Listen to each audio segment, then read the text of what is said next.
Teníamos el siguiente martes y el jueves y ha sido un bonito recorrido en el que, bueno, hemos compartido conocimientos, experiencias de vida y comentarios de ese recorrido. Ok.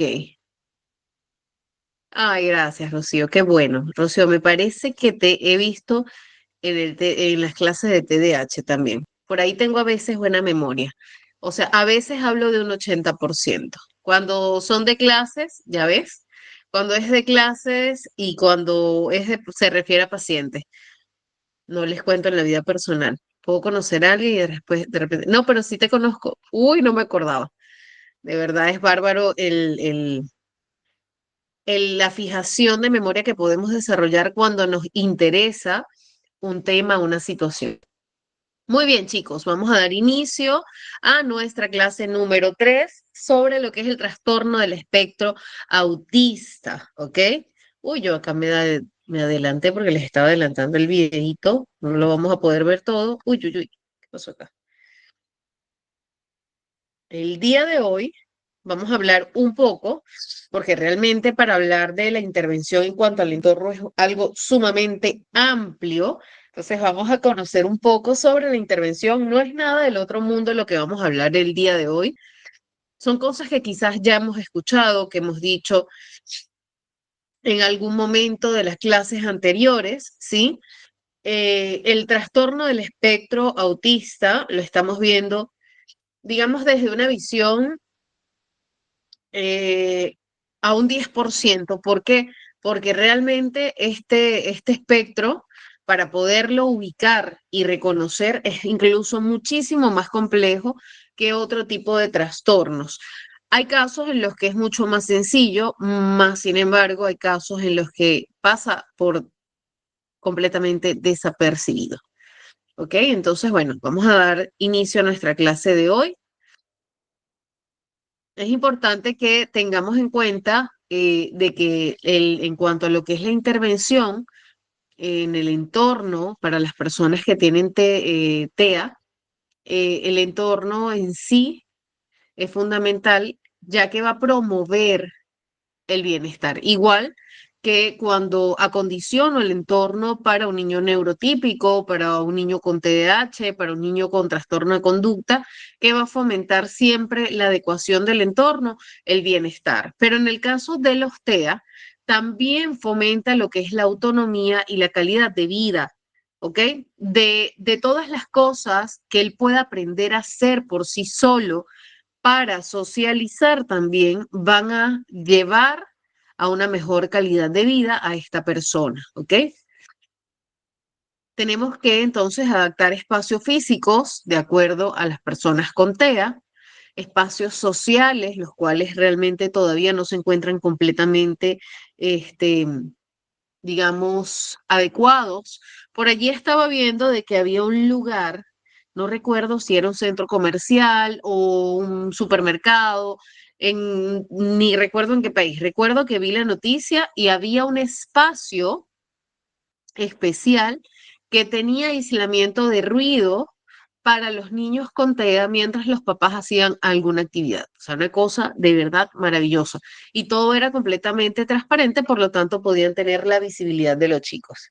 Entonces tenían los estímulos sensoriales, pero también había una regulación de acuerdo a los distintos tipos de TEA, ¿ok? O a los distintos intereses de los niños con TEA.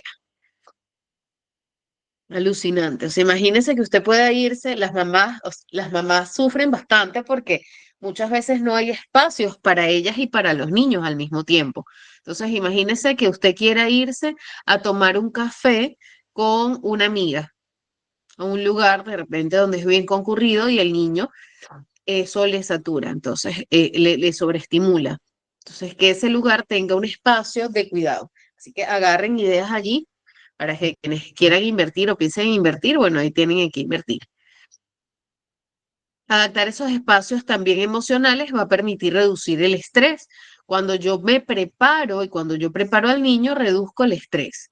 Mejoro la comunicación porque recordemos que la anticipación en el TEA es fundamental para todo y facilito lo que es la integración de distintos contextos, ¿ok? Integración de distintos contextos no quiere decir que el niño va a tolerar todo lo que yo espero o lo que la sociedad espera, pero sí puedo integrar diferentes contextos, como por ejemplo una salida quizás al cine, dependiendo de la adaptación que esto tenga y que la tolerancia que el niño pueda manejar. Algunas de estas adaptaciones importantes son,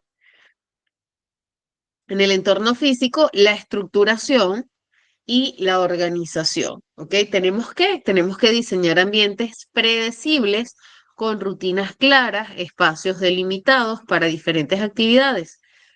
Ahora ustedes me dirán, bueno, si yo soy una mamá o un papá y también tengo una neurodiversidad y me cuesta mantener el orden, tengo un niño con TEA, ¿qué hago? Tenemos que asistir a terapia, tanto el niño como el papá. ¿Por qué? Porque el papá requiere, papá hablo de papá o mamá, o cuidador, requiere de una estructura para que también le pueda ofrecer esa estabilidad al niño. ¿Ok? Eso es importante. Ok. Por ejemplo, el niño debe tener, y esto también aplica para todo ser humano, les digo que nos sirve para todo, debe tener el área de estudio únicamente para eso. Área de estudio donde él sabe que va a tener en el mismo lugar el lápiz, en el caso del TEA, en el mismo lugar el borrador, en el mismo lugar el sacapunta, en el mismo lugar los colores, los marcadores, todo. Si se hiciera un cambio de ese lugar, tenemos que anticipar al niño antes de hacer el cambio, si podemos tomarle una foto de antes, tomar una foto de cómo quedaría, hacer un mapeo de cómo quedaría, mostrárselo y también durante el proceso. Vamos a cambiarlo, vamos a hacerlo, estamos haciéndolo, ¿no? Ahora mira cómo ha quedado, esta es la nueva forma y así ir estimulando la aceptación, que es lo que más le cuesta al TEA aceptar esos cambios, ¿ok? ¿Qué tenemos que hacer? Utilizar señales visuales, como les decía, puede ser a través de fotos, puede ser a través de la comunicación verbal. Ya va a depender del tipo de TEA, va a depender de la comunicación que se tenga con el nene, con la nena o con el adulto incluso, ¿no? Tenemos adultos con TEA también. La comunicación puede ser a través de pictogramas, horarios estructurados, ¿sí? Horarios que sean visibles, ojo. Puedo de repente hacer mi, ¿cómo se llama? Mi pizarra acrílica, puedo tener mi pizarra de vidrio, o puedo hacerme mi horario yo en una hoja y luego cambiarlo si es necesario, pero es importante que ese horario no sea movible, que sea lo más similar posible, ¿ok? Y ahí es donde caemos en cuenta de que socialmente tampoco estamos preparados para los niños con TEA. ¿Por qué? El periodo de vacaciones, regreso a clases, desregula completamente una interacción y la otra, ¿ok? Clases tan, o sea, periodos de clase tan largas, por ejemplo. Fatal.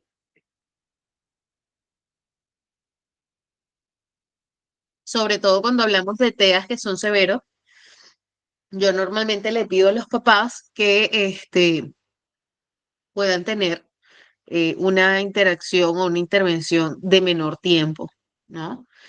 Es mejor que el niño vaya un tiempo menor y que logre mayor interacción a que el niño se desconecte porque está agotado y sobreestimulado a nivel sensorial. Entonces tiene que ser algo progresivo. Tenemos que utilizar esos horarios bien estructurados, calendarios, podemos usar calendarios quizás o sea, el horario diario, el calendario semanal, mensual, y eso va a ayudar a predecir todo, pues, ¿no? Para participar en actividades y reducir la ansiedad, sobre todo a nivel académico, ¿no? Bueno, ese día, los días que están en rojo, vamos al colegio, los días que están en verde, nos quedamos en casa, ¿ok? Y por allí se comienza a estructurar. El control de estímulos sensoriales también, bueno, tenemos que reducir en algunos casos, no todos los TEA tienen hipersensibilidad auditiva, algunos tienen hiposensibilidad.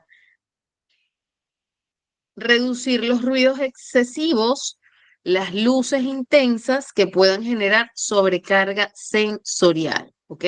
Cuando hablo de sobreestimulación, hablo de una sobrecarga sensorial. Entonces, ¿qué pasa cuando se da esa sobrecarga sensorial? Imagínense que usted tiene un TEA que tiene baja tolerancia a la frustración, tiene una hipersensibilidad auditiva y una hipersensibilidad a la luz. Y usted llega y lo lleva a un lugar donde la luz es altísima, donde hay música con sonidos que no tolera. Porque hay algo muy curioso y es que la gente dice, no, es que él es caprichoso el niño porque mira como esta música sí la escucho y la otra no. Es que la música tiene distintos tonos, tiene distintos sonidos, es como la comida, ¿verdad? Entonces, ¿qué pasa? Que así como hay cosas, es selectivo con las comidas, es selectivo con el tipo de ropa que usa, también puede ser selectivo con los sonidos, ¿ok? Música, no podemos decir que música es música y ya, ¿ok? Ana. Buenas noches con todos. En eso sí le doy la razón porque yo tengo mi niño que es TEA y THDA y hay canciones que le gustan y otras que no. Hay, por ejemplo, algunas de Red Hot Chili Pepper que le gustan, otras del grupo Gorilas que le gusta, Ajá. otras le gusta Leodan también. O sea, le gusta, hay algunas, por ejemplo, de Andrea Bocelli y hay otras que son un sonido más fuertecitos, pero le es agradable, pero hay otras que no. Por eso Exacto. en eso quería hacer hincapié, ¿no? Porque hay Así, unas personas que no saben, dicen, pero ¿cómo esa canción sí la escucha? Y no dicen que no les gusta el ruido, que hay bullas, pero le digo, no todas, le digo, él es bien selectivo en las canciones que él quiere, ¿entiende? exactamente.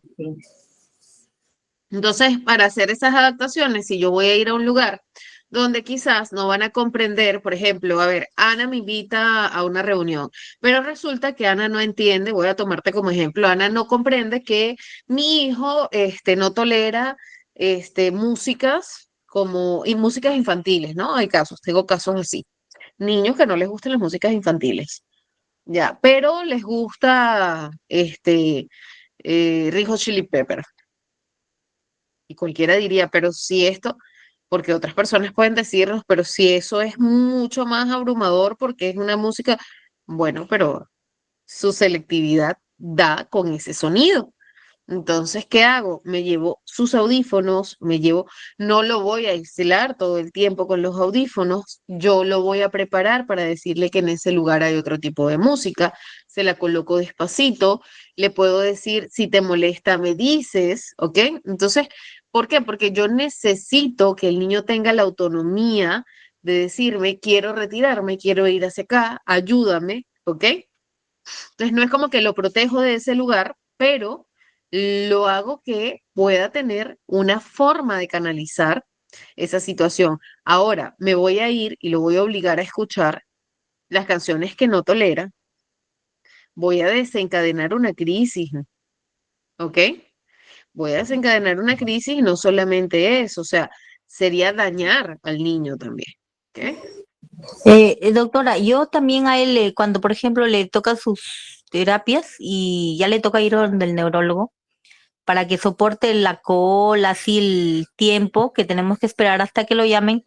En mi celular yo tengo las canciones que a él le gustan. Aparte de mis canciones, las que a él le gustan. Y ya él me dice, cuando ya lo veo así, me dice, dame el celular.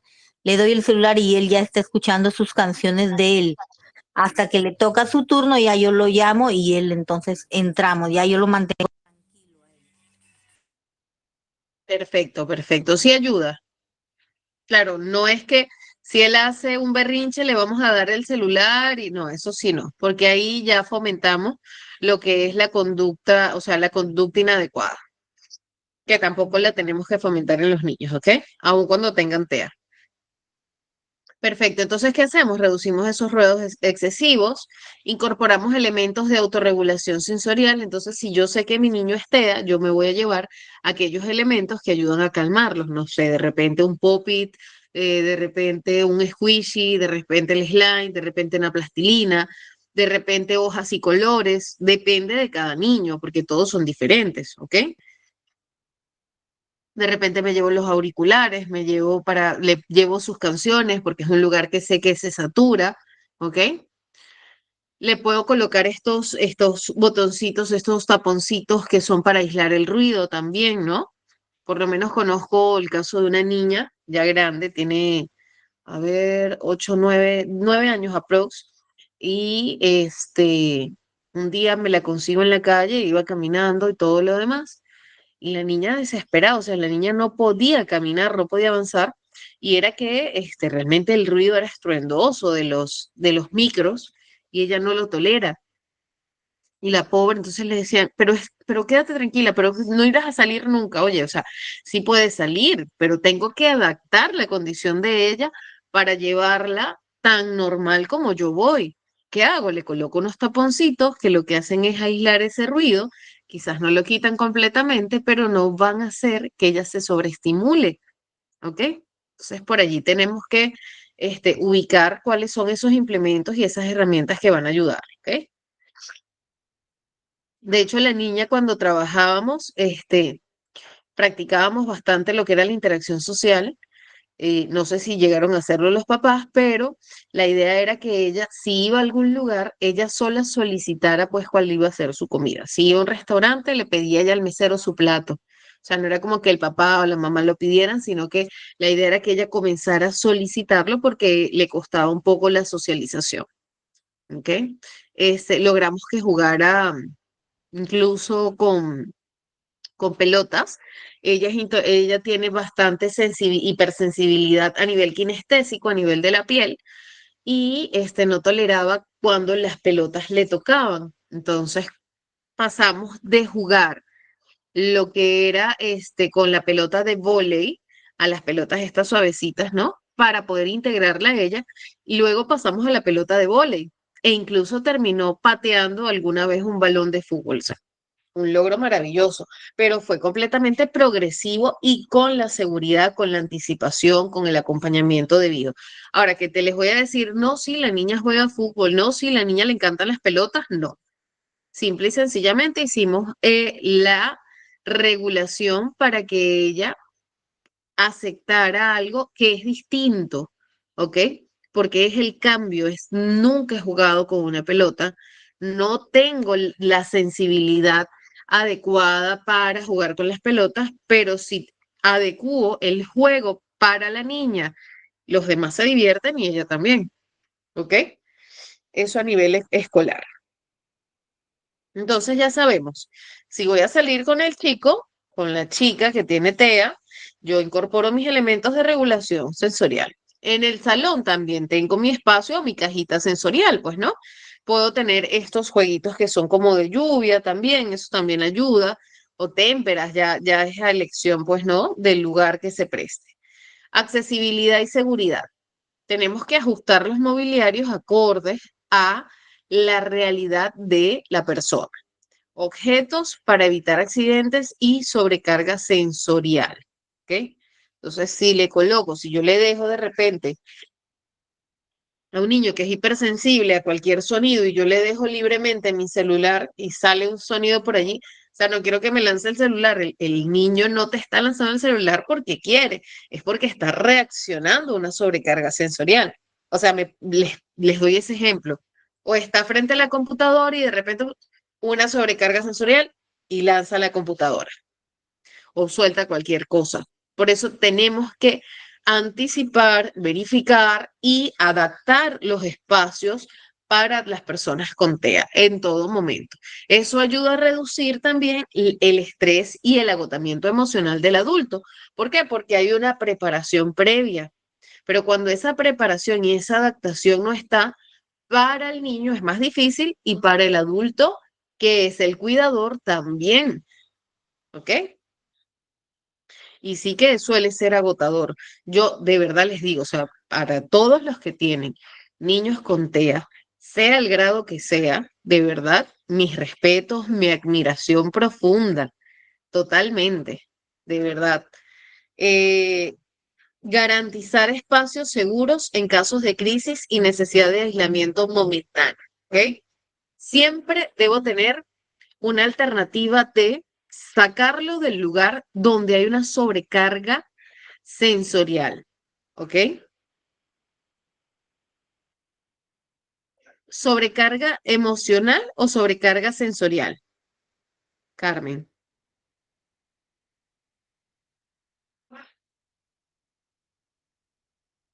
Ok. Sobrecarga sensorial en el caso de los chicos con autismo. Recuerda que ellos perciben muy distinto todo lo que es el entorno, los sonidos, los olores, los sabores, todo, ¿no? Una sobrecarga sensorial es que hay distintos estímulos que alteran el nivel de quietud del niño. Por ejemplo, tiene hipersensibilidad auditiva, es decir, los sonidos, no sé, de los carros, este, o de los claxon, de las cornetas, ¿no? Le generan irritabilidad, ¿sí? No tolera ese tipo de sonidos. Yo teníamos a un niño que no toleraba mi voz, imagínense, y me tocó moderar mi voz a tal punto de que él tolerara un poquito.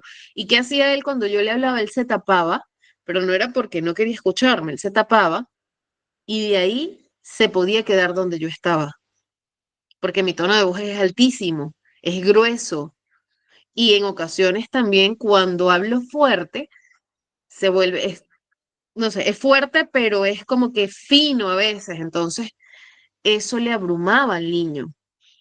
Entonces él se tapaba. Genial, ¿ok?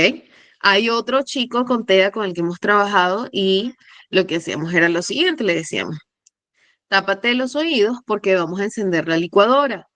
Eso es una sobrecarga sensorial para ese niño, pero hay niños que tienen más sensibilidad en distintos aspectos o sentidos, por ejemplo, a nivel visual, a nivel auditivo, a nivel kinestésico. Entonces tú llegas y le pones a un niño de repente que no tolera el poliéster, un uniforme de poliéster porque se lo pidieron en el colegio y es ese el uniforme porque no se pueden ir descuadrados los niños porque por favor, no, nada que ver.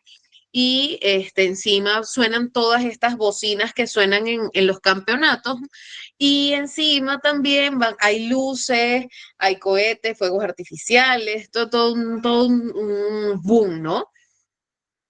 Hay música y el niño tiene hipersensibilidad a todos estos estímulos. O sea, ¿para qué me voy a llevar a un niño a ese lugar si no lo voy a condicionar el lugar? ¿Para qué lo voy a llevar si no voy preparada para atender una sobrecarga sensorial? Si el lugar no está adaptado de forma inclusiva, ¿ok?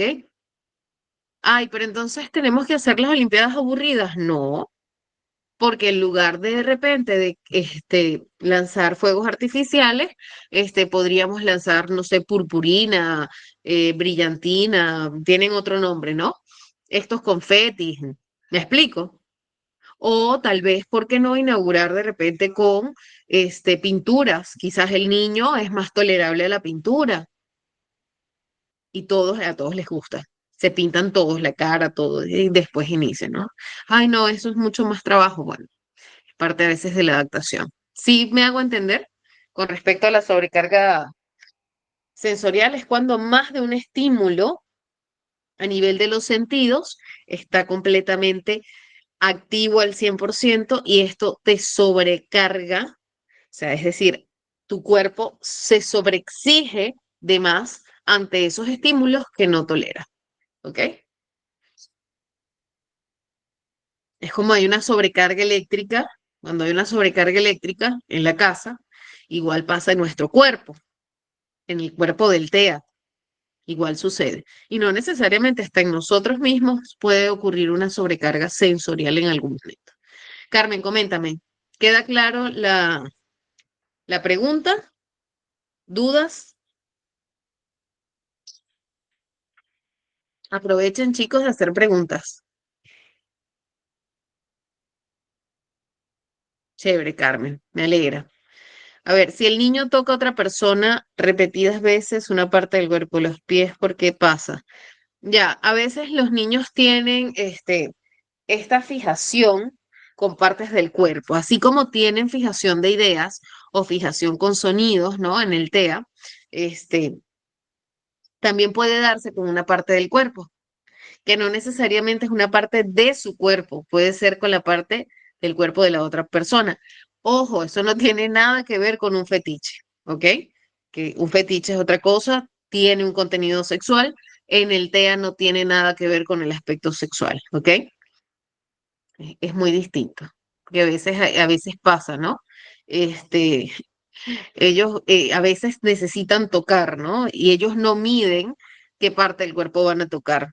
Como tú dices, ¿no? Los pies. De repente en los TEAs hay bastante hipersensibilidad al ver partes de la piel.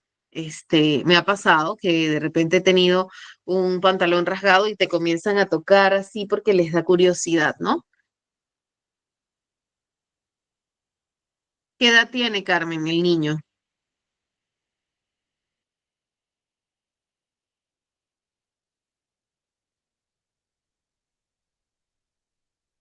8 años. Ok, tiene TEA. ¿Tiene el diagnóstico del TEA? Ok, sí, bueno, puede ser también. Lo que pasa es que hay casos en el TEA, tanto en el TEA como en el síndrome de Down, donde puede también haber una sobreestimulación sexual propia del mismo niño, ¿verdad? Y allí lo que se podría realizar es brindarle herramientas para que él pueda tener contacto, o sea, él necesita tocar algo. ¿Y qué pasa cuando un niño toca sus genitales? Se estimula y esa sensación, o sea, la estimulación sexual es una sensación que genera placer. Al sentir el placer, más allá del estimularse, se queda con la fijación del placer, por eso lo repite. ¿Ok? Entonces podemos darle algún otro objeto que le produzca, que desvíe la necesidad de producir placer hacia algo que de repente sea socialmente más aceptado, pues me entiendes, pero no es algo malo. La textura, a ver. Yo les dije, pregunten y ahora empezaron a escribir todos, me perdí, ya va, espérense. Ok, los movimientos estereotipados pueden ayudar a regular a las personas que están pasando por una sobrecarga sensorial. Normalmente se dan más que como para regular, se dan cuando ellos están muy molestos, o sea, cuando tienen un exceso de emoción. Es como una forma de expresar la emoción, el nivel de emoción que tienen, ¿ok?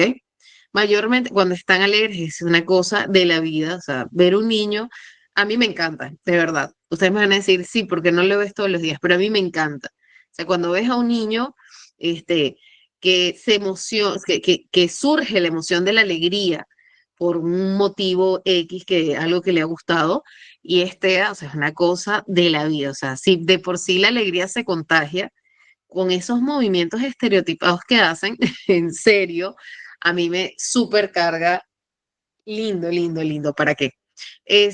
Pero sí, sí puede darse en cuanto a lo que es como expresión emocional, no tanto como una regulación, en realidad es una manera de expresar y surge esa repetición, el movimiento estereotipado. O sea, es algo automático. O sea, el cerebro tiene algo ya registrado automático de la estereotipa del movimiento, ¿ok?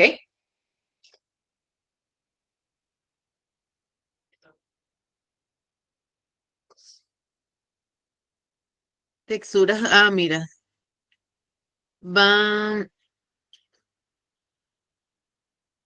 Bueno, eso va a depender, Lucila, o sea, como que los niños con TEA sean inocentes, crédulos y permisivos, sí, o sea, sí suelen tener bastante inocencia porque justamente ellos no perciben el mundo de la misma manera, no perciben los problemas de la misma manera, entonces por allí que sí es como que, recuerden que de una u otra forma es como que ellos ven el mundo desde su mundo, ¿ok?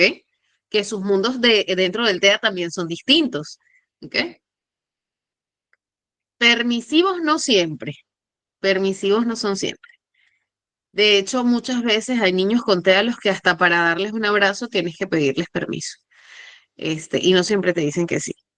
Así que no siempre permisivos, pero con respecto a lo de la parte de la inocencia, de ser o sea, de ser inocente, sí, básicamente, hay otra palabra. Sí, bueno, y nos vamos a quedarnos con inocentes porque se me fue la otra palabra. Mm, mira, le causa alguna sensación quizás le produce y le genera gracia. Te cuento que eso también le pasa a los niños de otro tipo de neurodiversidades o neurotípicos, ¿ok? Así que, pero sí, obviamente puede ser propio de que le cause risa. Mi hija también se mata de la risa con mi panza. Me dice, ay, esa panzotota, jaja. Ok, ajustar el mobiliario, ya sabemos, objetos para evitar accidentes o sobrecarga sensorial, nos quedó claro. Garantizar espacios seguros en casos de crisis o necesidades de aislamiento momentáneo, especialmente cuando los niños tienen este tipo de reacciones en las que el TEA no siempre mide el peligro, entonces pueden lanzarse sin ver hacia dónde van. Entonces, de repente si sé que se puede exponer a un lugar, entonces tengo las medidas adecuadas, ¿no? De repente estoy cerca o tengo colchonetas en ese lugar y así sucesivamente, ¿ok?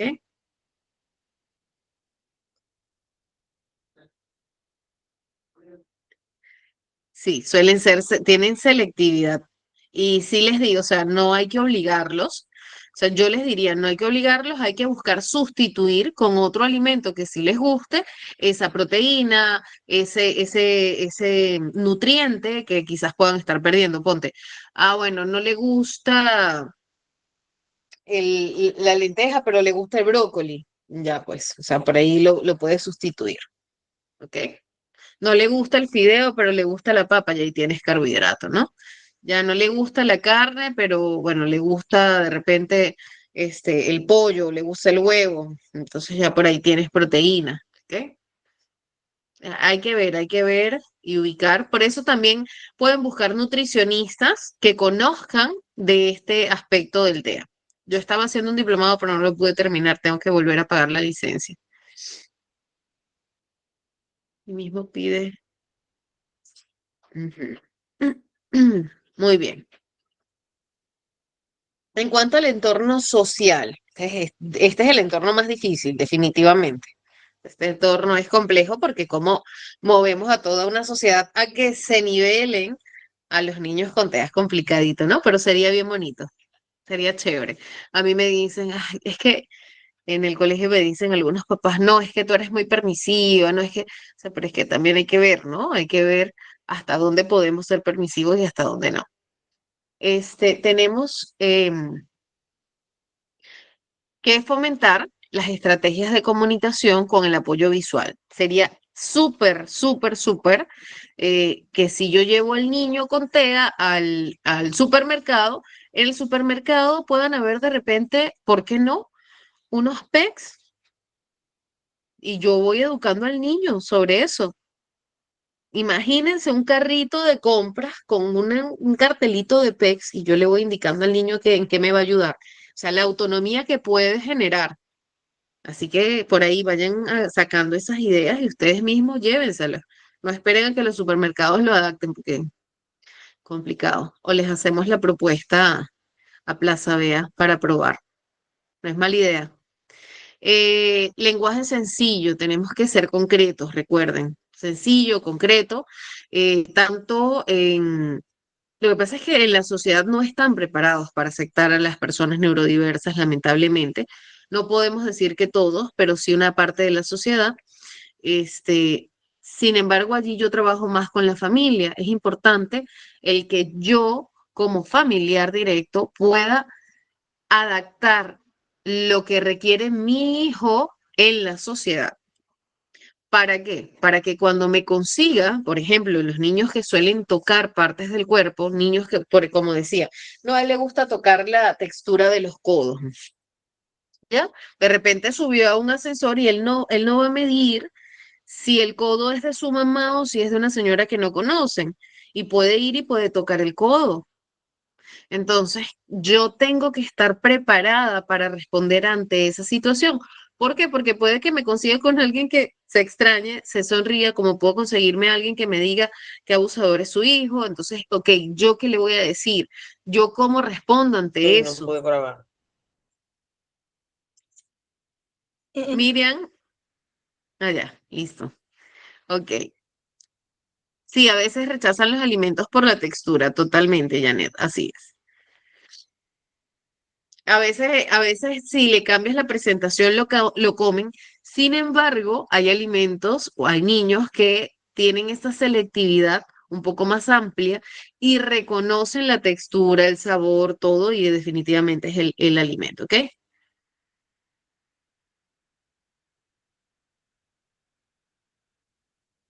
¡Qué bello! Recuerden que los niños con TEA son literales. O sea, tú le puedes decir papi de cariño, pero tú eres su mamá. Y está estupendo, está maravilloso, eso está genial. En realidad no podemos decirle ni papi ni mami a nuestros hijos, ¿ok? Los roles se tienen que mantener allí un poquito, no rígidos, pero sí mantenerlos en el lugar correcto, ¿ok? Pero mira, está estupendo. Lucila, te escuchamos. Buenas noches, licenciada. Por ejemplo, le Buenas cuento una noches. anécdota mía, ¿no? Yo hace mucho tiempo que a mi hijo no le gusta el huevo, el queso, la cebolla, la menestra o Ajá, la come pero poco. Respecto al huevo, por ejemplo, le preparo huevo con hot y le digo que es pan con pizza y lo come. Pero cuando el huevo está en otras comidas, la saca. Pero cuando le digo que es, como le digo que es pan con pizza, se lo come. No claro, sé, ya ahí la selectividad no es tanto al alimento, sino quizás a la presentación del alimento. Entonces hay que verlo y ajustarlo, como decía la compañera. Muy bien, acá nos dice Juan que si una niña con TEA tiene obsesión con un tema específico y alguien le interrumpe arruinando lo que estaba haciendo, es normal que ella actúe de manera agresiva y lo golpee. En realidad, sí es normal las reacciones, agresivas, de golpe, de quitar, ¿no? Porque no miden, no tienen tolerancia a la frustración algunos de estos chicos, ¿no? Por eso se trabaja terapia conductual, ¿ok? Allí se trabaja con conducta para poder disminuir y controlar las emociones, las reacciones emocionales que pueden ser exacerbadas también, ¿ok? Así como exacerban la alegría, pueden exacerbar el enojo y llegan a agredir, ¿ok? Entonces, eso se trabaja con terapia de conducta, pero sí es frecuente dentro del TEA, ¿ok? No quiere decir que sea frecuente, que se da en todos, ojo, no se da en todos, se da en algunos casos, ¿ok? Incluso hay niños con TEA que son hiporreactivos, que les hacen, les quitan y no hacen nada, como hay otros que no. Muy bien. Entonces hay que facilitar esa comprensión, tenemos que ser sencillos, concretos, implementar sistemas alternativos de comunicación, como eso ya lo sabemos, ¿verdad? Y en el caso de los niños no verbales o con dificultades de habla e incluso de interacción. Hay niños con TEA, para que hablemos un poco del entorno social, que tienen selectividad de idioma, aun cuando en sus casas no se habla otro idioma. Igual lo aprenden de forma autodidacta. Entonces, yo en esos casos, yo lo que recomiendo es que si la comunicación y la interacción social la consigue el niño a través de otro idioma, los papás se pongan a estudiar ese otro idioma y puedan interactuar con él y puedan hacer ese puente de comunicación social con otras personas, ¿ok? Pero también hay que hablarle en el idioma original, natal, porque también van a requerirlo en su cotidianidad en algún momento, ¿ok? Apego intenso hacia algunos objetos, sí, totalmente, totalmente. Es completamente normal, Aileen. Es parte de. Muy bien. Algunas interacciones en lo que es el ámbito educativo y laboral, porque sabemos que los TEA no nada más son niños. También hay adultos que tienen TEA.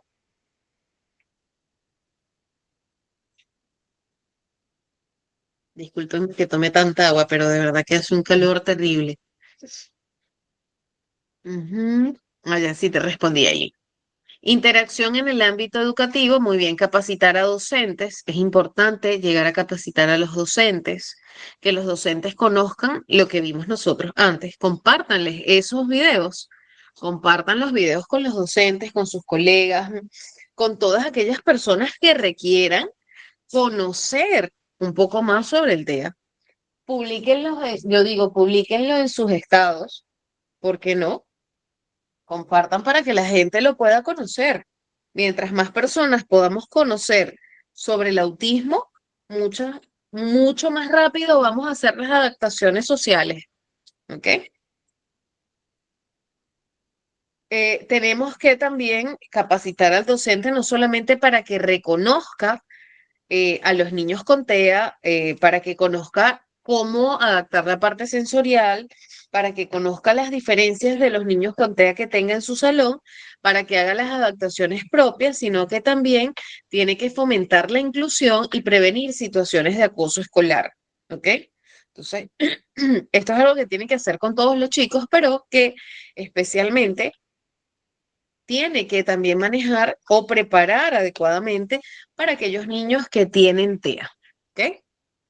¿Alguna pregunta o comentario hasta acá que tengan?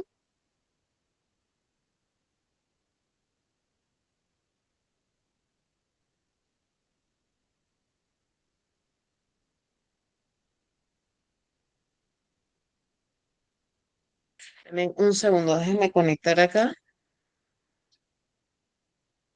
para que no se me descargue. Un segundo.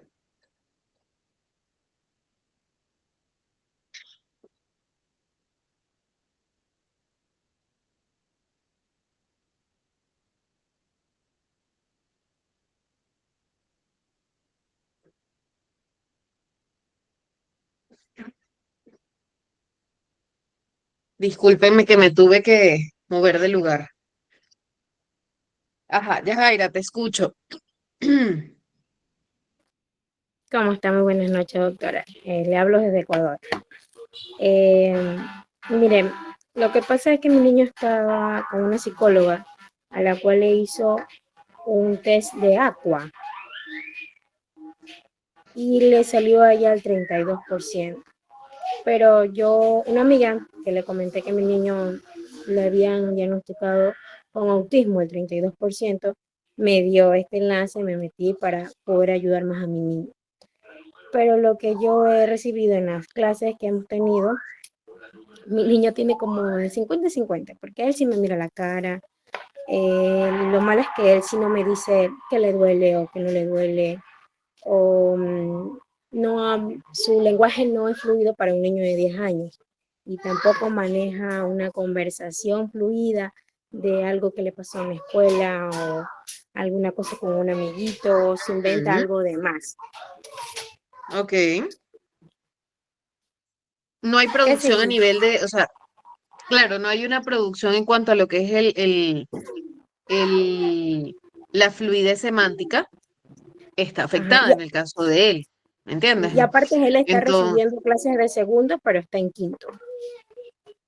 ok, ok, tiene Sí, adaptación, tiene curso, tiene comorbilidad con trastornos del aprendizaje. sí. Ok, ok, ok. Y a nivel emocional, sí se desarrolla adecuadamente en quinto. O sea, él tiende a que si yo lloro, si me ve llorar, él llora. Si me ve reír, él se ríe. Ok, Así, ok, así es. Yo no puedo llorar ah, ok. frente de él porque él llora intensamente peor que yo. Entonces no sé cómo sería. Lo sigo tratando porque mi niño me preocupa, pero Sí, ahí mi vamos. corazón tiene que llevar tratamiento todavía. Ujú, Sí. Y totalmente. eso del por ciento, de 32% que le da el tesis de Aqua, ¿sí sería un nivel de autismo o todavía no? podría allí estar figurando, por lo que me dices, un TEA grado 1 tal vez. Y sí, efectivamente, no hay una fluidez semántica que es propia del TEA también. ¿Ok? Porque él te puede mirar a los ojos, o sea, aparentemente lo que impresiona, según lo que mencionas, es que el niño Sí, tiene un grado leve. sí, al parecer sí. Lo bueno es que él Ujú. sí me capta las órdenes. No sé si es mi carácter, pero él no es agresivo, no me responde, no es peleón con otras personas, es muy respetuoso con Mira, los adultos y todo hay eso. TEA grado 1 que puede confundirse con un niño neurotípico, imagínate. Hay grado 1 que llegan a establecer fluidez semántica. Mm, Sí, sí, será sí, eso sí, entonces que totalmente. él tiene. Por Mi eso vida, estoy tomando esta tratamiento. clase para poder entenderlo mejor. Mira, mi corazón lleva terapia psicológica, o sea, que lleve terapia psicológica conductual y bueno, por allí pues, básicamente con la psicológica y la conductual. A menos que hayan temas sensoriales y bueno, también puedas trabajar esa parte, ¿no? La ocupacional, si la quieres llevar, sería un complemento, pero con la psicológica y conductual te ayudaría bastante. ¿Ok?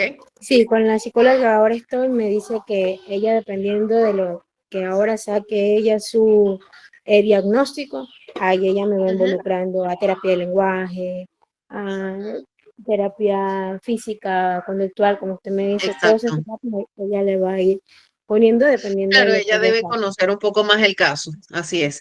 Ahora, Ajá. ¿te refirieron a neurología? Sí, me refiero a Ok. neurología, pero la neuróloga me dijo que la tesis y el certificado que me dio la psicóloga anterior no le llenan las expectativas para que él sea un niño autista. Le dio algunas órdenes, él las cumplió, entonces dice que quizás mi niño no es autista, sino que tenga algún retraso leve o mental. Y Mm, ella me le mandó una tomografía, pero porque yo le dije que el niño había tenido una caída de pequeño, entonces yo no sabía si podía ok, hacer algo por eso. Y entonces me dijo que bueno, y ahora tengo una consulta para ella y tomar una tomografía y aparte me mandó a hacer examen buenísimo, de genética, me mandó la doctora genética. buenísimo, Sí, buenísimo. Mi vida, el diagnóstico es lento, pero fíjate, o sea, ya con lo que tú me dices, acá a mí me gusta cuando comentan esto, y esto quiero que todos lo tengan en cuenta. Era lo mismo que las personas que saben que vimos TDAH, el curso que han visto TDAH conmigo, es lo mismo. O sea, el diagnóstico no siempre es rápido. Hay diagnósticos que se pueden conseguir rápido, pero la mayoría de los diagnósticos tienen un proceso largo y un adecuado proceso de descarte, si es necesario y si no cumples con todas las herramientas que puedan decirte, sí, esto es TEA, tienes que pasar por descarte. Entonces es genética, hay que revisar, como tú dices, ¿no? Esa parte de la tomografía, la resonancia, para ver por qué el niño tuvo una caída. ¿Ok? Pudo haberse afectado una parte del cerebro y eso pudo haber desencadenado también un tema en cuanto a lo que es la parte semántica. ¿Ok?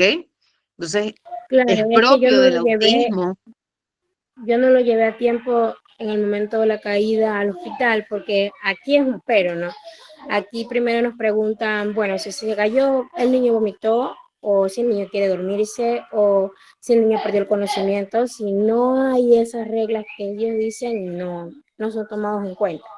Entonces, Ok. ya que tuve la oportunidad de hablar con la neuróloga, de conversarle todo lo que le pasó, entonces ella me dijo, bueno, entonces te voy a ayudar, vamos a hacer una tomografía para Ujú. descartar igual tu preocupación. Bueno, gracias a Dios sí me mandaron y estoy Claro. esperando igual que me salga cuándo sería. Buenísimo, mi amor. Hay que esperar los resultados. Es lo único y mientras tanto, ir estimulándolo, ir trabajando al ritmo de él. ¿Ok? Básicamente es Sí, eso. lamentablemente las profesoras que he tenido no me le han ayudado mucho. Tuve hasta que cambiarlo a medio ciclo de escolar a otra escuela porque a la profesora que tenía ya hasta me lo estaba dejando así en un rincón. Tenía más como Mm, que preferencia a los otros niños que sí podían rapidito adaptarse, en cambio mi niño no. Pero bueno, gracias a sí. Dios encontré otra escuela en la que la profesora creo que sabe ya un poco más del tema, cómo tratarlo, Y el Ok, niño ahora está, me va leyendo las sílabas que ella le va a enseñar. Y los qué números bueno. también, los números mi hijo no los entendía para nada, ni pies a cabeza. El 9 me decía que era el 6, en las letras era la B pequeña, la B me la cambiaba por la D y cosas así. Y bueno, gracias a Dios Claro. ahorita estamos avanzando. Claro, sí, sí, efectivamente también calza bastante bien en un problema de lo que es la parte del aprendizaje. Pero, bueno, mi vida, esperemos que todo salga bien, que puedas encontrar el tratamiento adecuado. Sobre cuando hablo de que todo salga bien, es que encontremos el tratamiento adecuado. Muy bien, vamos a revisar por acá las preguntas. Si una Muchas niña gracias, con TEA, doctora. no te preocupes, mi corazón. ¿Es normal que un niño con TEA sienta apego? Ya les dijimos que sí. Cuando el niño tiene dificultades con la comprensión, solo se maneja con terapia de lenguaje. ¿Se puede manejar con terapia de lenguaje? Sí, efectivamente. Igual va a depender de si hay otros aspectos, porque es que en sí, esta es más una parte pedagógica cuando hablamos de esto. Igual, normalmente el niño con TEA cuando tiene dificultad en cuanto a lo que es la comprensión, no siempre es comprensión, ¿no? A veces es fluidez semántica, hay que ver bien qué es lo que está afectado allí, ¿ok? Para papá, ok. Bueno, si el niño no te deja de tocar la barriga por ningún motivo, puedes tomar su mano con respeto y hacerle de repente algún tipo de gesto. Hola, ¿qué tal? Te tapas la barriga, o sea, esas cositas que puedas manejarlo. Pero como que decirle, no, no me toques la barriga, no está bien, no es necesario porque no lo está haciendo con un foco inadecuado. Ahora sí, sí le podemos decir, a menos que no te guste, decirle, eh, no me gusta que me toques la barriga, que esta es tu barriga, esta es mi barriga, no me gusta, y le puedes explicar, ¿no? A ver, los niños con TEA asumen un rol de hacer lo que hacen los demás. No sé si recuerdan, creo que sí lo comentamos, que una de las características típicas del autismo es la ecolalia.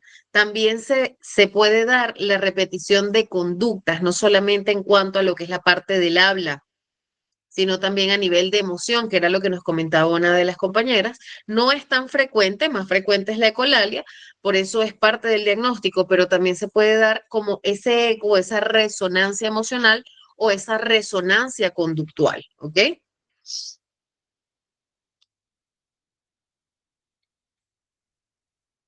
Ya está incluido en un colegio regular. El caso es que yo hablando con los profesores, todos me refieren que el aula está tranquilo, también participa. Pero ¿qué sucede? Es que en la hora de salida, como se altera, se le daba por agredir a los profesores. Ok, habría que evaluar qué pasa a la hora de la salida. Quizás ponen una canción, quizás hacen algo que no le gusta, o sea, habría que ver qué hacen exactamente a la hora de la salida, o si realmente es que el horario es muy saturado. No sé, de repente yo probaría primero ver qué cosas y pasan, quizás no es la misma dinámica todos los días a la hora de la salida, o tal vez sí, pero hay algo que lo detona, o se da una sobrecarga sensorial, aparentemente, puede ser es mucho más frecuente. Entonces, te recomendaría quizás probar retirándolo un poco antes o, sí, un poco antes y ver, preguntarle al docente, o sea, exactamente qué es lo que hacen, si han probado algún otro tipo de cosas para cerrar el día. Muy bien. Entonces, tenemos que implementar adaptaciones curriculares, ¿sí? A veces esas adaptaciones las puede hacer el docente, depende de la carga de alumnos que tenga. Hay casos fuertes, severos, en los que yo le pido a la maestra Sombra, que es especialista, que pueda también llevar esa adaptación curricular. ¿Por qué? Porque también tenemos que ser conscientes de que el docente tiene una carga bastante alta. Esto lo aprendí trabajando en un colegio, o sea, realmente es una carga bastante alta, por eso también tenemos que no necesariamente irnos con el juicio, sino indagar qué pasa. Quizás el docente no tiene las herramientas, pero yo sí como papá investigué y las tengo y se las puedo brindar, ¿me explico? Entonces, No es asumir y bueno, pero ¿por qué busca? Él tiene que buscar, ¿no? Oye, mira, yo lo tengo, yo lo facilito, ¿ok? O yo conozco de repente un experto, un profesional que les puede brindar esa asesoría. Ya, mira, ¿qué pasó? De repente ustedes no lo tienen, ya acá está un contacto. O sea, todas esas cosas ayudan a que nuestra sociedad funcione adecuadamente, ¿ok? Por allí alguien dijo, yo soy el adulto. Ajá. Diney es tu nombre, ayúdame a pronunciarlo. Dine. Y el niño con TEA, me toca la barriga. Ah, no, sí, sí te respondí. Yo pensé que decía, yo soy el adulto con TEA. Hay personas que han sido diagnosticadas en la adultez.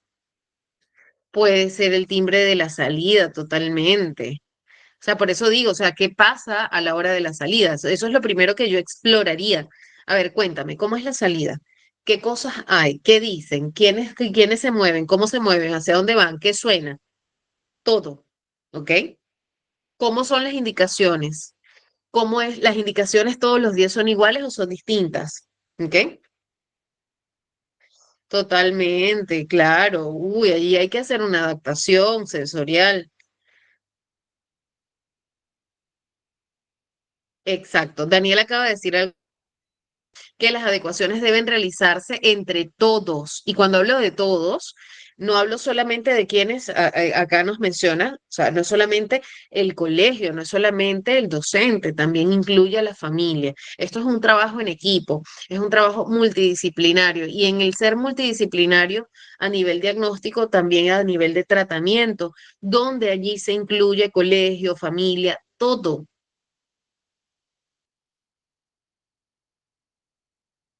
Así es.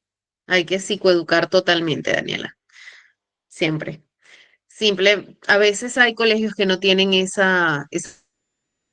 siempre tenemos que tener esa alternativa. O sea, si yo tengo la información, ¿por qué no brindarla adecuadamente? Claro, ¿no? Con responsabilidad. Cuando digo si yo tengo la información, no les estoy diciendo, ya listo, váyanse con la información y ustedes dan la charla ya en el cole. No, tenemos que de repente, mira, sabes que conozco un instituto, conozco un psicólogo, oye, mira, el neurólogo de mi hijo capaz tiene, les puede dar una charla, una capacitación. Uy, genial. Mientras tanto, les voy pasando estos videos como para que se vayan actualizando. Les paso el enlace de ITED para que entren a las clases. O sea, ¿me entienden? Ese tipo de cosas nos ayuda a psicoeducarnos, que es lo que estamos haciendo acá. Muy bien. También tenemos que ver los tiempos de descanso que sean adecuados de acuerdo a cada niño, ¿sí? Estrategias de enseñanza personalizada, esto va bastante mezclado en lo que es la adaptación curricular y en el ámbito laboral, ofrecer tareas estructuradas, en el caso de los adultos, igual que en los niños, estructura al 100% y roles que se adapten a las fortalezas del individuo. Es difícil conseguir empresas que consideren esto, pero sí las hay y yo espero de que cada vez haya más. Normalmente el que tiene autismo termina siendo algo propio o cuando le trabaja a una empresa, bueno, la adaptación suele darse más porque la persona con autismo termina siendo masking, ya les voy a explicar qué es masking, les voy a buscar un videito para que lo puedan ver un poco y comprender y pasar de toda mi explicación. Denme un segundo, déjenme buscárselo. Porque sí me interesa que lo perciban tal cual. Un segundito. Uy, ¿qué pasó acá?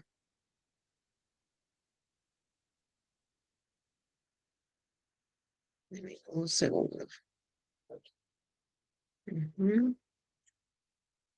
Ahora sí.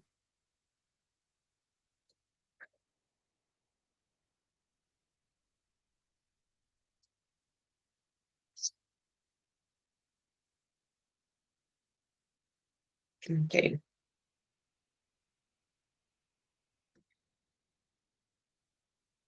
Clínica de Estética con Agenda Pro, la plataforma número 1 que te ayudará a administrar En las fácilmente. diapositivas ¿Te porque imaginas recién pasar todo hablamos el de día ello. fingiendo ser alguien que no eres? Hablando de temas que ni te gustan o haciendo gestos para parecerte a alguien más. Agotador, ¿verdad? Pues de esto se trata el masking o enmascaramiento, una estrategia de supervivencia no solo compleja, sino también con un coste emocional muy alto, empleada por muchas personas con autismo para que los neurotípicos no nos demos cuenta de cuán diferentes son. Hablemos hoy del masking y sus consecuencias. Mi nombre es Keili Castellanos.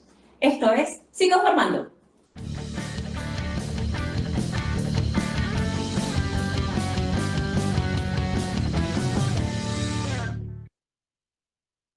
Sobrevivir. Creo que esta podría ser una expresión muy cercana a lo que pretenden nuestros niños, jóvenes o adultos con autismo cuando deciden esconderse tras una máscara de normalidad. Y aquí por supuesto que cabe como primera pregunta, ¿por qué necesitan sobrevivir? Pues porque probablemente son vistos y tratados como los raros, los diferentes, son dejados por fuera en los juegos en el recreo o en las conversaciones entre niñas. No son invitados a las fiestas o a las reuniones después de trabajar para tomarnos un café, porque hablan diferente, porque tienen ideas peculiares o intereses que parecen extravagantes. Principalmente porque viven en un mundo que, a pesar que sabe mucho más de autismo, de inclusión, de diversidad, no reduce sus muestras de intolerancia. Esa sensación de soledad conduce a dos posibles soluciones: deprimirse y aislarse en su propio mundo, en sus intereses, sus estereotipias, en la seguridad de su familia o el refugio de sus habitaciones. O por el contrario, decidir disfrazarse de neurotipicidad y aprender a actuar y empezar a parecer normal. Y quiero contarles que muchos de ellos, curiosamente las niñas en especial, lo logran con una maestría asombrosa. Con la misma pasión con la que pueden hablarte de sus intereses particulares, aprenden a forzar o fingir el contacto visual durante las conversaciones. Imitan sonrisas y otras expresiones faciales, gestos, palabras. Ocultan o minimizan sus propios intereses. Desarrollan un repertorio de respuestas ensayadas a preguntas. Toleran una intensa incomodidad sensorial o disfrazan estereotipias por algo menos obvio. Lo cual no solo les permite empezar a tener amigos y encajar en el contexto social, sino que los esconde de aquellos que se burlan, ofenden y le hacen bullying a los diferentes. Así que las ganancias parecen ser bastante buenas, al menos hasta este punto. ¿Cuál es el costo emocional de todo esto? Si pudiste imaginar el ejemplo del inicio, es como si estuvieras representando un personaje todo el día, y eso exige un gasto de energía tremendo. Una cosa es que seas actor y te dediques a trabajar representando personajes, y otra muy distinta es que vivas siendo un personaje. Lo primero que esto puede tener como consecuencia es que empieces a confundirte entre quién eres realmente y eso que pretendes ser. Cuándo eres el personaje que encaja y cuándo eres tú. Puede volverse muy confuso. Las personas con autismo suelen sentir que están engañando a los demás o a veces que se están traicionando a sí mismos. En cualquiera de los dos casos, el malestar es evidente. Una gran carga de estrés es muy frecuente para estas personas. Signos de ansiedad que aumentan sus estereotipias, sus rituales o las conductas autolesivas como comerse las uñas. Sensación de tristeza, signos de depresión y sin duda mucho agotamiento mental. Porque deben estar monitoreando constantemente sus propios pensamientos, emociones y conductas para no salirse del papel. Solo de imaginarlo, yo misma me siento extenuada. También es muy frecuente que aparezca baja autoestima relacionada con una sensación de pérdida de la propia identidad. Enmascaran tanto lo que de verdad les gusta, sus rasgos, lo que piensan realmente, que empiezan a dudar de quiénes son en realidad. Y todos estos signos pueden conducir a la presencia de pensamientos suicidas. Porque empiezan las dudas existenciales sobre por qué no puedo ser yo mismo, si de verdad las personas me aceptan o solo aceptan el personaje que finjo ser. Complicado. Finalmente, pero no menos importante, quiero dejar muy claro que todo esto es posible que suceda desde muy temprana edad, lo cual puede implicar que el autismo no se detecte en la infancia, haciendo que esta persona se pierda el derecho de recibir los apoyos que pueden facilitar su participación de la vida cotidiana desde sus propias características, desde el conocimiento de su condición y sus necesidades. ¿Y qué podemos hacer? ¿Hay algún remedio para el masking? La verdad creo que sí, pero creo que no tiene nada que ver con una intervención psicológica o aplicar estrategias terapéuticas o farmacológicas. La respuesta a todo esto está en su origen. Las personas con autismo enmascaran sus signos porque sienten que siendo ellos mismos no serán aceptados. Lo hacen para evitar el rechazo y sentir que pueden conectarse con los otros. Y me pregunto yo, si ellos desde su condición y sus dificultades pueden aprender a ser diferentes para poder conectarse con el mundo, ¿No sería mejor que el mundo neurotípico sea cognitivamente más flexible y seamos quienes busquemos las formas de conectarnos con ellos? ¿Será que en algún momento podremos dejar de fundar grupos de defensa de los derechos de las minorías porque ya dejemos de excluir a las minorías, erradiquemos el bullying y la violencia y de verdad aceptemos las diferencias como parte de la normalidad? Pues no sé si esto suceda, por ahora son solo mis reflexiones. Y no me queda más que invitarlos a estar atentos como familia a los signos conductuales de nuestros hijos.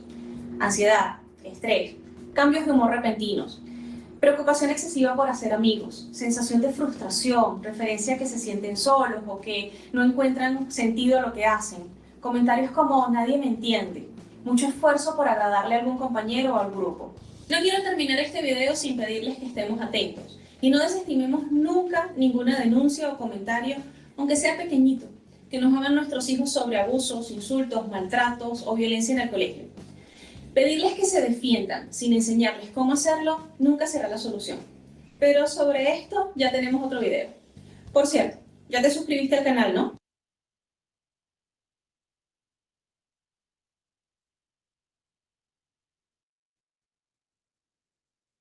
Ok, muy bien. Vimos entonces de lo que trata el masking, ¿no?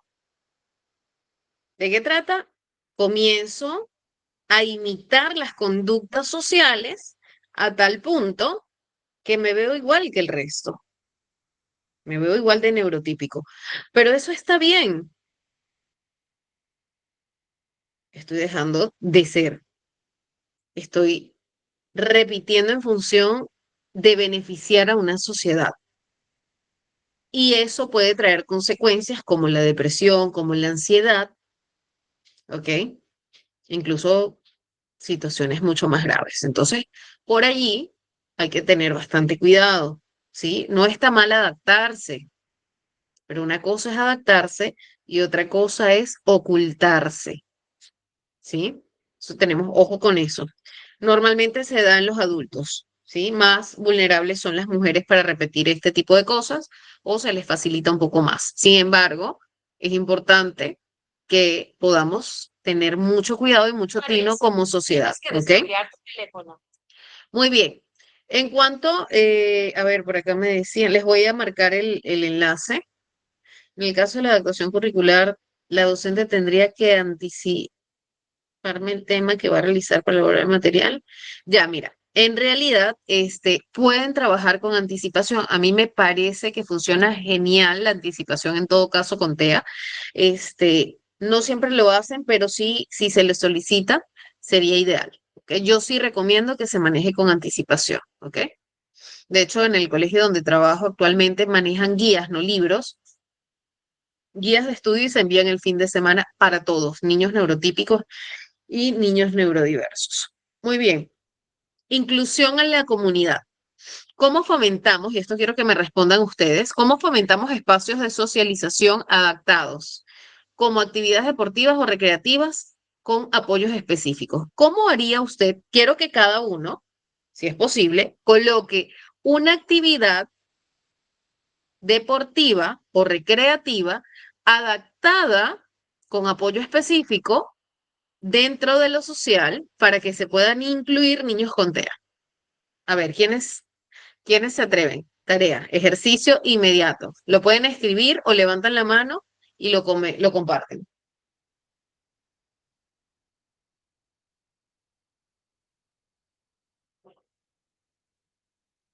La piscina, Cristian, ¿cómo harías esa adaptación en la piscina? Si metes a varios chicos en la piscina, puede que estén gritando y los niños se lanzan en el agua y el chico con TEA tiene hipersensibilidad.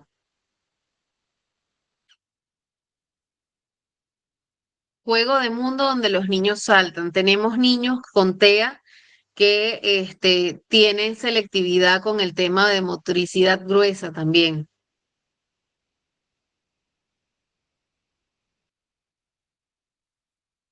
Así es, Janet. Juego de burbujas es una buena opción, generalmente suele gustarle, se trabaja la atención. Yo lo inclinaría el juego de burbujas un poco más en pareja, en grupo. A ver, tú, ustedes dos, atrapan burbujas a la derecha, ustedes dos a la izquierda, ¿me entienden? Porque sí el juego de las burbujas es un poco individual. Clasificaría grupos pequeños, sí, puede ser, segmento los grupos, hago dinámicas por grupo. El ludo es más o sea, es un poco más, la idea es que el TEA socialice.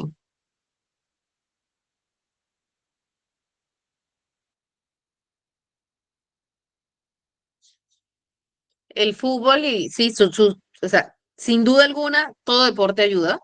La piscina es maravillosa. Hablo a nivel social, cómo haces una inclusión en la piscina si es que los chicos no tienen indicaciones y pautas previas y tienes a un niño que se sobreestimula sensorialmente. Eso es lo que tenemos que considerar, ¿ok? Esa adaptación. Arte terapia, ok. La música está bacán si es que el niño tolera la música. El tipo de arte terapia va a depender de los implementos que utilices, por si hay selectividad en cuanto a la parte kinestésica, en las texturas. ¿Mm? Recuerden que no todos los TEA son iguales. Sí, a veces tienen una concentración única y no te dejan hacer otra cosa hasta que no acaban. También pasa eso.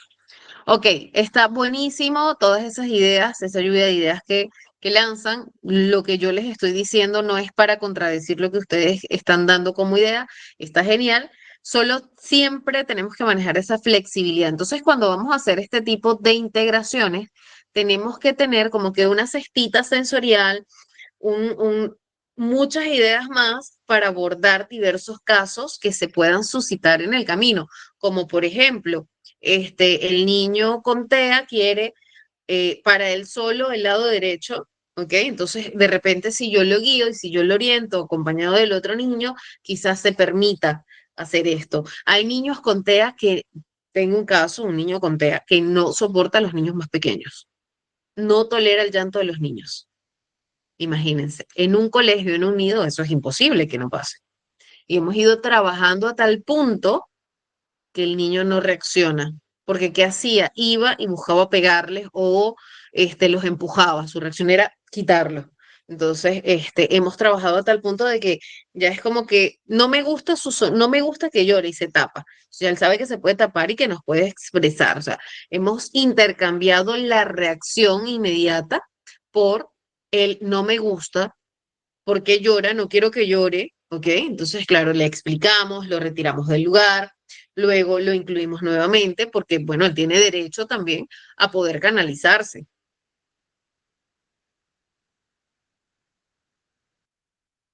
Muy bien.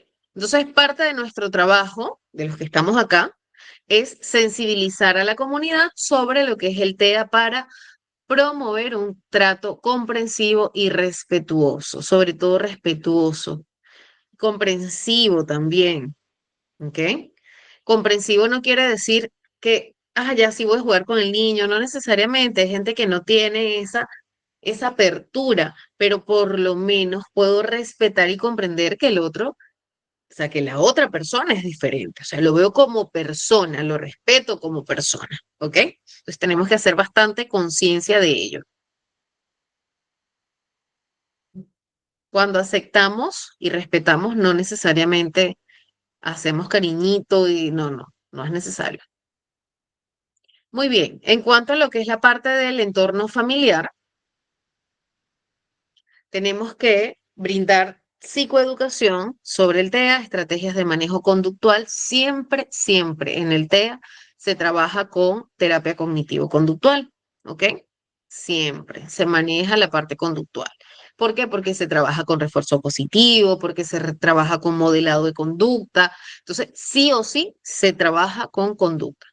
Fortalecer habilidades parentales para la regulación emocional y la comunicación efectiva, mantener horarios consistentes para reducir la ansiedad ante lo inesperado, ¿ok?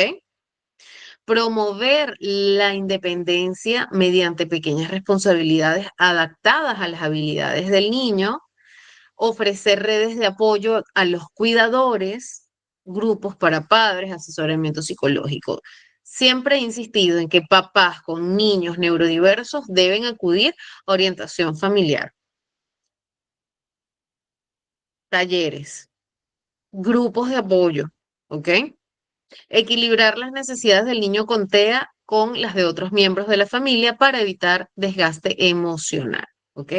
El desgaste emocional puede ser alto y puede pasar factura a nivel de salud mental también en los cuidadores. Entonces, sí tenemos que cuidar esa salud mental con todas las recomendaciones que anteriormente les he mencionado. No quiere decir que el padre que tenga un desgaste emocional es un mal padre. No, es un papá, es un ser humano. No, quizás no se manejó adecuadamente. Bueno, por eso tenemos que dar la concientización para que esto se reduzca también, ¿ok? Muy bien, chicos, ya casi llegamos al final. Quiero saber preguntas, comentarios. Me gustaría que me puedan expresar qué se están llevando de esta clase y de las dos clases anteriores.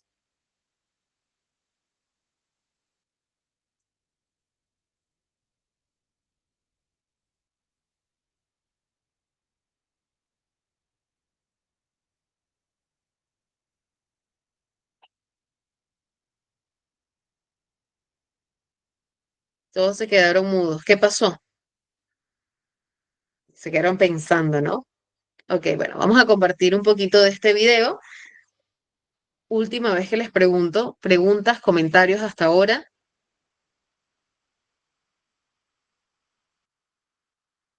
A ver, Ana, adelante. Con respecto, escuché a la mamita de Ecuador, dice que su niño ya de 9 años está aprendiendo sílabas, todo eso. Y en el caso de mi niño, yo ya le he enseñado, le he comprado un coquito, sílabas trabadas, léxicas, inversas, de todo, y nada, lo único que sí sabe escribir es su nombre, su primer nombre nada más. Pero de ahí ya ¿Has no me... probado con el aprendizaje sensorial? O sea, las letras a través de la parte sensorial, con arena, escribir en la arena, identificar en la arena, o le- con espuma de afeitar, le colocas en la mesa, y que ahí pueda ir experimentando con la pera, con la pintura. lo, lo que le témperas, todo eso tiene, todo. Yo siempre le he comprado todo, unas letras así como, ¿cómo se le? Encajes inclusive, pero él solamente lo repite todo, pero de ahí ya no da. Lo que sí Tienes sabe que bien es continuar con la su terapia nombre. del Sí, lenguaje, mi vida. Ujú. sí, Tienes que porque continuar con la terapia del lenguaje. Es lo que lo va a ayudar y trabajar con la comunicación a través de, por lo menos los PECs. Puedes utilizarlos también, ¿ok? no, ok. Muchas gracias. Ujú. Tranquila, mi vida. Allí sí los PET full, Ana, full PECs. Ojo, no significa que descuidemos la parte del habla, tiene que llevar terapia de lenguaje igual, practicar en casa, como te digo, puedes colocarle espuma de afeitar en la mesa y bueno, comenzar a jugar con él, vamos a hacer las letras, vamos a hacer sílabas, ¿no? En Entonces, el habla, el coquí, él habla muy bien, es un niño que se comunica perfectamente. Las personas no se dan cuenta que es autista solamente cuando ya lo ven conversar y dice y empieza y no para de hablar, cuando se centra en una cosa no para, o es repetitivo, se soba las manos y se levanta de puntitas y comienza. ok, Y ahí, pero de ahí él es un niño muy inteligente, muy inteligente. lindo, lindo, Sí, lindo. Chévere. sí, Entonces, pero continuemos con las terapias, que eso es lo sí. que te va a ayudar, mi corazón. Y tratemos de hacer siempre esas adaptaciones. No te voy a decir que botes el libro Coquito ni nada de esto. Perfecto, maravilloso tener contacto con los libros. Sin embargo, no todos los chicos con TEA tienen las mismas habilidades y accesibilidad. Sí, Por eso te digo, entonces todos trata no de que, aprenden igual. de que sea a través de distintas maneras sensoriales que puede quizás ser un poco más útil. Janet. Miss, en ese caso usted recomienda, bueno, licenciada, en ese caso usted recomienda usar el método Montessori, que se trabaja con lo que es bastante sensorial, las letras de lija, la caja de arena, y por ahí con material concreto para formar las letritas, ¿no? Las letras que aparte es vienen las letras por separado, las letras de madera. En ese caso, ¿usted recomienda Sí, trabajar con eso, mejor con ellos?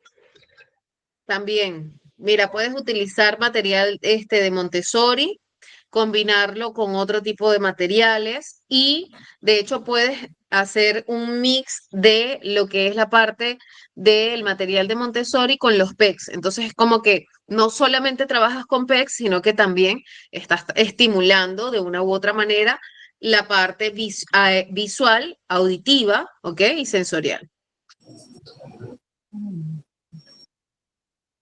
Gracias, licenciada. Muy bien. Perfecto. Muy bien, chicos. Vamos por acá. Vamos a ver un pedacito de este video. A ver, porque es larguito, pero se los dejé allí para que lo puedan visualizar.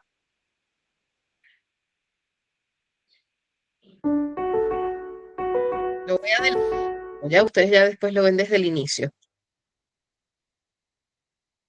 Con cosas físicas sí que nos llama mucho la atención, y de pronto el juego, que es algo que tú también mencionaste. El juego simbólico es importantísimo. El juego simbólico, que es pues el jugar a dar de comer al muñeco, a que el avión vuela, el avión de juguetes, y que es un pilar fundamental del juego, y que hay veces que los niños con TEA no llegan nunca.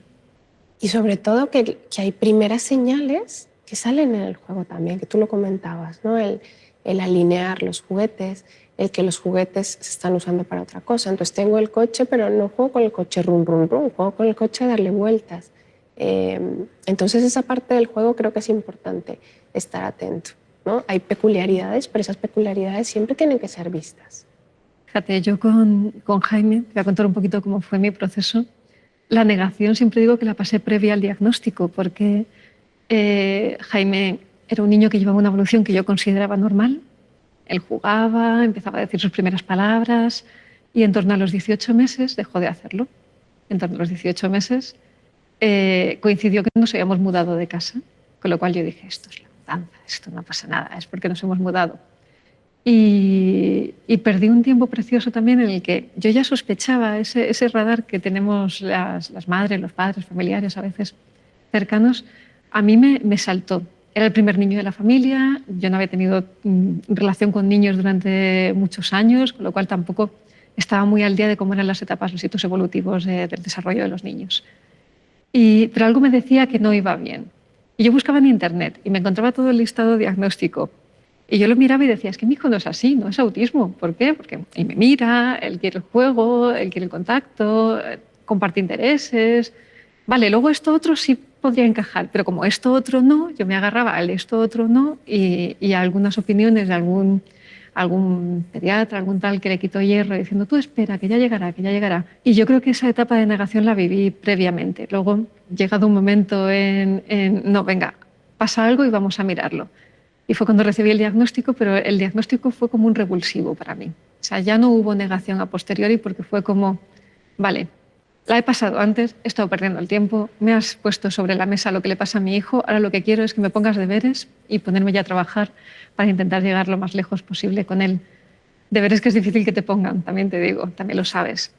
Te voy a contar algo personal. Hubo algo que me ayudó, y es que como yo escribo un blog, el blog lo empecé a escribir antes de saber que mi hijo tenía autismo. Cuando estaba embarazada de mi segunda hija y Jaime era un bebé, me acuerdo de una conversación con un amigo mío que no era padre, que decía que los padres siempre depositamos muchas expectativas en los hijos, que aunque no queramos, siempre tenemos un fondo ahí, queremos que sean buenos estudiantes, y que si no cumplen esas expectativas nos decepcionan. Y yo le decía que no, que me da igual, que yo, mi hijo, me da igual de quién se enamore, me da igual qué opción tenga en la vida para ganarse la vida. Yo lo único que quiero es que sea feliz y buena gente. Y en aquel entonces escribí un textito que se titulaba así, que yo solo quiero que mi hijo sea feliz y buena persona. Porque para mí la bondad es algo que está bastante minusvalorado y es muy importante. Cuando me dieron el diagnóstico, el primer día no, pero el segundo me acuerdo que me fui a buscar ese texto que había escrito un par de años antes y me lo leí. Y dije, es que esto que tengo que ser consecuente conmigo misma. Esto que yo dije, quiero que mi hijo sea feliz y buena persona, sigue siendo posible. O sea, es algo que a lo mejor es incluso un poquito más fácil ahora, no lo sé. Pero es el empeño que yo debo tener y debo ser consecuente con esto. Y eso me ayudó a mí mucho. Hay padres que tienen que pelearse mucho con los pediatras para conseguir el diagnóstico, hay otros que no se tienen que pelear tanto y se lo dan enseguida. Es algo que yo creo que ha mejorado mucho desde que mi hijo va a hacer ahora 12 años. En 10 años cada vez los pediatras, la gente en los servicios de atención primaria están más formados, localizan antes y diagnostican antes. Pero tenemos una asignatura pendiente importante con qué se hace después. Yo me sentí muy huérfana y es la percepción que recibo de todas las familias que reciben el diagnóstico de autismo. Vale, nos han dicho que nuestro hijo tiene autismo. ¿Y ahora qué? ¿Qué colegio elijo? ¿Qué profesional me va a ayudar para intentar sacar todo ese potencial que él tiene dentro? ¿A dónde me dirijo? Estoy perdido en un montón de intervenciones, el teach, qué es lo que hago. Tú como profesional, ¿qué pautas les dirías que deben seguir para que no se sientan tan huérfanos? Y bueno, y no sé si coincides en esta percepción, a lo mejor no. Sí, coincido en que la comunicación del diagnóstico es un momento importante porque aterriza las necesidades. Incluso, mira, yo lo veo en adultos que han sido diagnosticados hace poco, ¿no? Hace 5 o 10 años.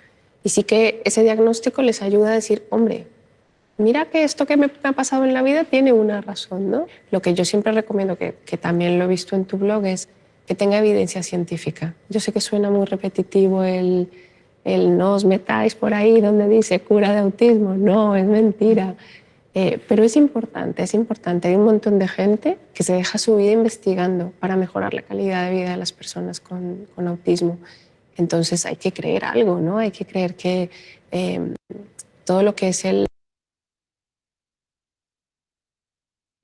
potenciar la comunicación, la interacción social, el aprendizaje estructurado, el que podamos darles un entorno que sea predecible, no que sea estático, que sea predecible, eso también ayuda, porque manejar como mejor pueden y deben y que lo más que pueden hacer es callarse o darle el apoyo justo y necesario sin entrar en más valoraciones y mucho menos en críticas, expulsiones de sitios y demás, que también pasa, también pasa. Te voy a contar una anécdota. En el Museo de Arqueología de aquí de Madrid, a mi hija le pusieron un trabajo sobre Egipto y decidimos ir todos en familia a recorrerlo. A Jaime, que tiene autismo, recorrer el Museo de Arqueología viendo sarcófagos y demás, pues no es una cosa que le llama mucho la atención, obviamente. Para motivarle y que fuera tranquilo y contento paseando con nosotros, yo llevaba regaliz rojo en el bolsillo y le iba dando pues trocitos de regaliz a ratitos y tal, y íbamos tan contentos. Se me acercaron a recriminarme que dentro del museo no se podía comer y no podía darle alimento al niño. Yo le expliqué entonces a la persona que mi niño tenía una discapacidad y que eso lo estaba haciendo precisamente para poder recorrer el museo y que eran trocitos de regaliz duro, que eso no iba a manchar nada ni iba a estropear nada. En el momento en el que yo dije eso, la actitud de la persona cambió.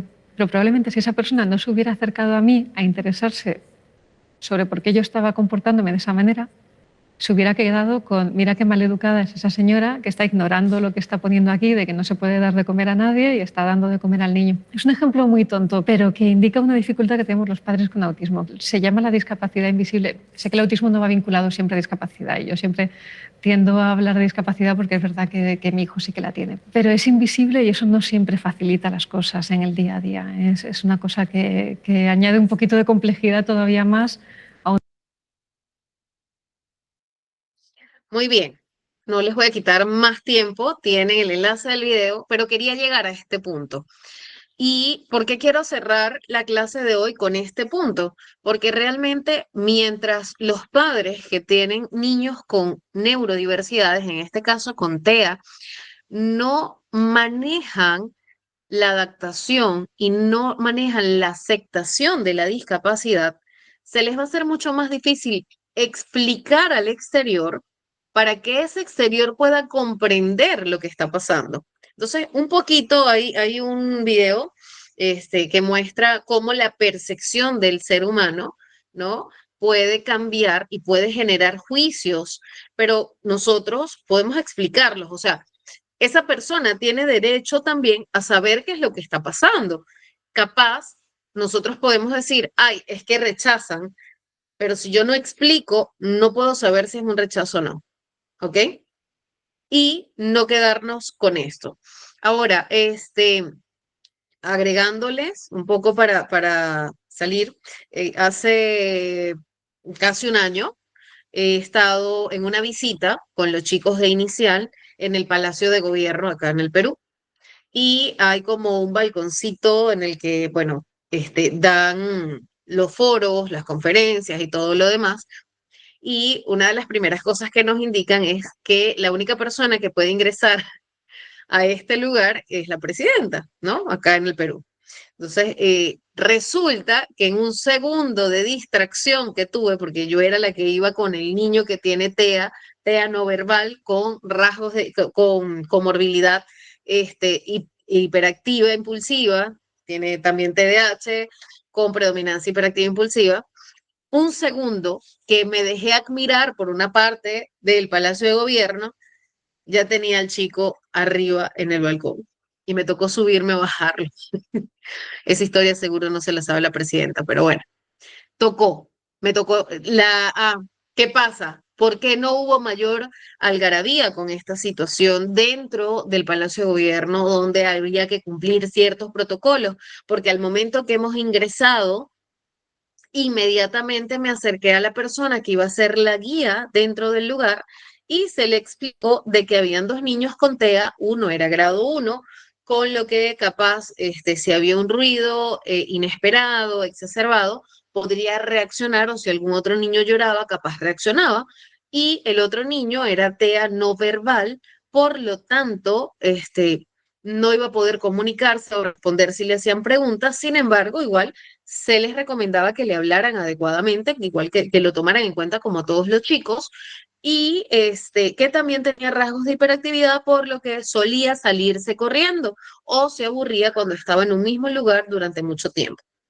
Entonces, eso ayudó a que esto no fuese, o sea, no se diera de una forma más exagerada o se traspolara a otra situación. Y fue maravilloso porque las personas que fueron las guías tuvieron siempre la empatía y la apertura para que todos los chicos se sintieran cómodos. Incluso hasta yo, que me dio pena que rompiéramos el protocolo, pero bueno, tocó. Muy bien, chicos. Con esto me despido. Espero que tengan una excelente noche, un bonito fin de semana. Nos vemos el día martes. Espero que sean tan cumplidos. Creo que el día de hoy empiezan su examen. Les deseo mucha suerte en el examen y ya no, después del examen no se pierdan de las clases, que igual vamos a continuar aportando todo lo que sea necesario, ¿sí? Muy buenas noches.